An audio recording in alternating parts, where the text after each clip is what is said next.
Hi there. The Kiss of Dauth, and I hope I've pronounced that correctly, is a play on words on the Kiss of Death, and it's a lovely trap in the two knights defence.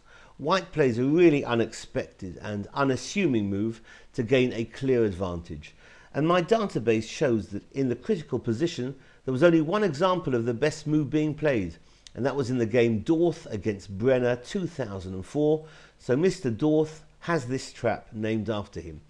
e4 and e5, knight f3 and knight c6. Bishop c4 is met by knight f6, the two knights defense. And I've often repeated that my friend Grandmaster Yakov Zilberman goes to lengths to insist that d4 is the best move here for white. So in this variation we're looking at d4.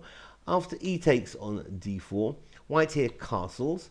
If black chooses now to play Bishop c5, John Nunn used to play that. That could lead to the Max Lang attack with e5 afterwards.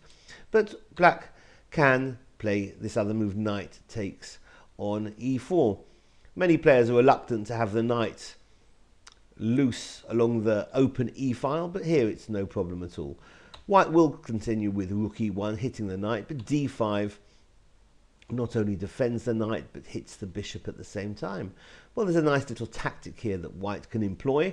Bishop takes on d5, doesn't give up a piece, because after queen takes on d5, white's going to regain the piece with knight c3, which hits the queen as well as the knight.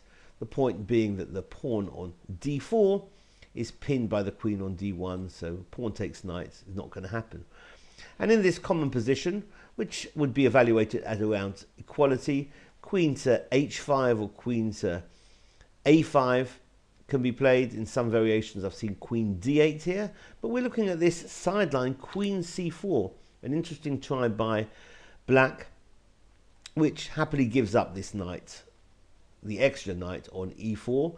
But if white were to play rook takes on e4 or knight takes e4, then bishop c4 is actually going to give black the initiative with a slight advantage.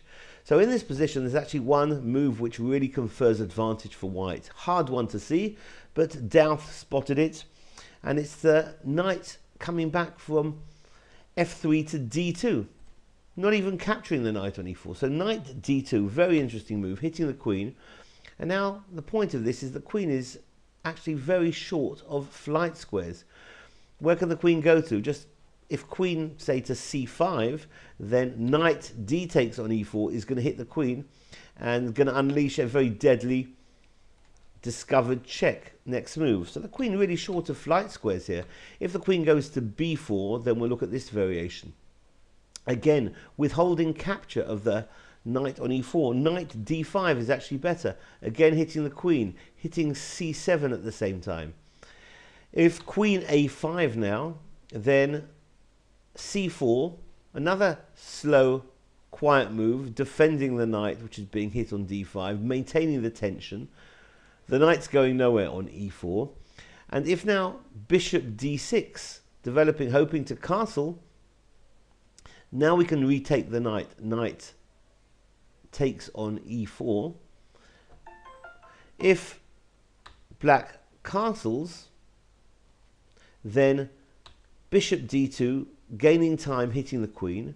And if the queen now goes to a6, then knight takes on d6, followed by c takes, and knight c7 is winning material. What would have been better, though, is actually this winning move here, knight e f6 check.